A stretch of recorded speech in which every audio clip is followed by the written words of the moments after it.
സഹോദരങ്ങളെ, മേരി മക്കൾ സന്യാസിനി സമൂഹത്തിന്റെ സഹസ്ഥാപകയായ മദർ മേരി കല്ലറയ്ക്കലിന്റെ 37ാമത് ഓർമ്മ പെരുന്നാളിനായി ഒരുങ്ങിക്കൊണ്ടിരിക്കുന്ന ഈ ദിവസങ്ങളിൽ ആ അമ്മയുടെ പ്രേക്ഷിത ചൈതന്യത്തെക്കുറിച്ച് നമുക്കല്പം ചിന്തിക്കാം. ആരാണ് ഒരു പ്രേക്ഷിതൻ? ദൈവത്താൽ അയക്കപ്പെട്ടവൻ. ആരാണ് എനിക്ക് വേണ്ടി പോവുക, ആരെയാണ് ഞാൻ അയക്കുക എന്ന ദിവ്യ ചോദ്യങ്ങൾക്ക് ഉത്തരം നൽകാൻ സന്നദ്ധനായവൻ. അതെ, വല്യമദറിന്റെ ജീവിതം പ്രേക്ഷിത പ്രവർത്തനത്തിന് വലിയൊരു മാതൃകയായിരുന്നു. ജീവിത സാക്ഷ്യമാണല്ലോ ഏറ്റവും വലിയ പ്രേക്ഷിത പ്രവർത്തനം. വിശുദ്ധ ഗ്രന്ഥത്തിൽ നാം വായിക്കുന്നു, യജമാനൻ ദാസനോട് പറഞ്ഞു, ഇനിയും സ്ഥലമുണ്ട്, നീ പെരുവഴികളിലും ഇടവഴികളിലും ചെന്ന് എന്റെ വീട് നിറയുവോളം ആളുകൾ അകത്തേക്ക് പ്രവേശിക്കുവാൻ നിർബന്ധിക്കുക. യേശുനാഥന്റെ ഈ ആഹ്വാനമാണ് മദർ മേരി സർവാത്മന ഏറ്റെടുത്ത് തന്റെ ജീവിതത്തിൽ പ്രാവർത്തികമാക്കുകയും മക്കളായി ഞങ്ങളെ പഠിപ്പിക്കുകയും ചെയ്തത്. ഇത്തരുണത്തിൽ ഒരു കഥ ഞാൻ ഓർക്കുകയാണ്. ഒരു ദിവസം 6 വയസ്സുള്ള ഒരു പയ്യൻ കയ്യിൽ ഒരു 50 രൂപ നോട്ടുമായി ദൈവത്തെ വാങ്ങാനിറങ്ങി. ഒരു കടയിൽ ചെന്ന് ചോദിച്ചു, ഇവിടെ ദൈവത്തെ വിൽക്കാനുണ്ടോ? നീ എന്താ ആളെ കളിയാക്കുകയാണോ? ആ കടക്കാരൻ ചൂടായി ആ പയ്യനെ കടയിൽ നിന്ന് ഇറക്കി വിട്ടു. പയ്യൻ അടുത്ത കടയിൽ ചെന്നു, അവിടെ നിന്നും അവനെ ഇറക്കി വിട്ടു. അങ്ങനെ ഓരോ കടയിലും അവൻ മാറി മാറി കയറി നടന്നു. സന്ധ്യയായി. അവസാനം 70ാമത്തെ കടയിലും അവൻ കയറി ചെന്നു. ചേട്ടാ, എന്നെ ഒന്ന് സഹായിക്കണം, ഇവിടെ ദൈവത്തെ വിൽക്കുമോ? 60 വയസ്സ് പ്രായം തോന്നുന്ന ആ മനുഷ്യൻ കുട്ടിയോട് ചോദിച്ചു, നിനക്കിപ്പോൾ എന്തിനാണ് ദൈവത്തെ? ഒരാളെങ്കിലും തന്റെ ചോദ്യത്തിന് ഉത്തരം നൽകുന്നല്ലോ എന്നോർത്ത് കണ്ണു നിറഞ്ഞ് ആ കുട്ടി അയാളോട് പറഞ്ഞു, 3 വർഷം മുമ്പ് എന്റെ പപ്പയും അമ്മയും മരിച്ചുപോയി. അത് കഴിഞ്ഞ് എന്റെ അങ്കിളാണ് എന്നെ വളർത്തിക്കൊണ്ടുവന്നത്. പക്ഷേ വലിയൊരു ആക്സിഡന്റ് സംഭവിച്ച് എന്റെ അങ്കിൾ ഇപ്പോൾ ആശുപത്രിയിലാണ്. ഇതുവരെയും ബോധം തെളിഞ്ഞിട്ടില്ല. ഡോക്ടർമാർ പറഞ്ഞു, നിന്റെ അങ്കിളിനെ രക്ഷിക്കാൻ ദൈവത്തിന് മാത്രമേ കഴിയുകയുള്ളൂ. അതുകൊണ്ട് കുറച്ച് ദൈവത്തെ വാങ്ങിച്ച് അങ്കിളിന് കൊടുക്കണം.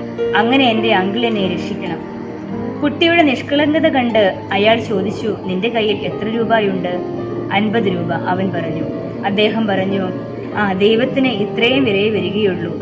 ഇത് പറഞ്ഞിട്ട് ഒരു ചെറിയ കുപ്പിയിൽ ഒരൽപ്പം തേനെടുത്ത് കുട്ടിയുടെ കയ്യിൽ കൊടുത്തുകൊണ്ട് പറഞ്ഞു, ഇതാ ദൈവം, ഇത് നിന്റെ അങ്കിളിന് കൊണ്ടുപോയി കൊടുക്കുക. ആ കുട്ടി വളരെ സന്തോഷത്തോടുകൂടി ആ ചെറിയ കുപ്പിയും കയ്യിലെടുത്ത് ആശുപത്രിയിലേക്ക് ഓടി. ആശുപത്രിയിലെത്തി സന്തോഷത്തോടെ വിളിച്ചു പറഞ്ഞു, ഇതാ ഞാൻ ദൈവത്തെ കൊണ്ടുവന്നു, എന്റെ അങ്കിൾ രക്ഷപ്പെടും. പിറ്റേ ദിവസം രാവിലെ ഒരു വലിയ മെഡിക്കൽ ടീം ഹോസ്പിറ്റലിൽ വന്നു. അവർ ആ മനുഷ്യന്റെ ചികിത്സാ ചെലവുകൾ മുഴുവൻ ഏറ്റെടുത്തു. മണിക്കൂറുകൾക്ക് ശേഷം അയാൾ ജീവിതത്തിലേക്ക് കടന്നു വന്നു. ദിവസങ്ങൾ കഴിഞ്ഞു. ആശുപത്രിയുടെ ബില്ല് വന്നു. അത് കണ്ട് അയാൾ ഞെട്ടി. പക്ഷെ അപ്പോൾ തന്നെ ആശുപത്രിയിൽ നിന്ന് ഒരു അറിയിപ്പ് വന്നു, ഒരബദ്ധം പറ്റിയതാണ്, ഈ ഹോസ്പിറ്റൽ ബില്ല് മുഴുവൻ ഓൾറെഡി അടച്ചതാണ്. ഇയാൾ ആ കുട്ടിയോട് ചോദിച്ചു, എന്താണ് സംഭവിച്ചത്? കുട്ടി നടന്നതെല്ലാം പറഞ്ഞു. അങ്കിൾ കുഞ്ഞിനെയും കൊണ്ട് ആ മനുഷ്യനെയും തേടി കടയിലേക്ക് പോയി. ആ നാട്ടിലെ ഏറ്റവും പണക്കാരനായ മനുഷ്യനായിരുന്നു ആ കടക്കാരൻ. അങ്കിൾ ആ മനുഷ്യനോട് കണ്ണീരോടുകൂടി നന്ദി പറഞ്ഞു. അയാൾ പറഞ്ഞു, എനിക്കല്ല നന്ദി പറയേണ്ടത്, നിങ്ങളുടെ ഈ കുട്ടിക്കാണ്.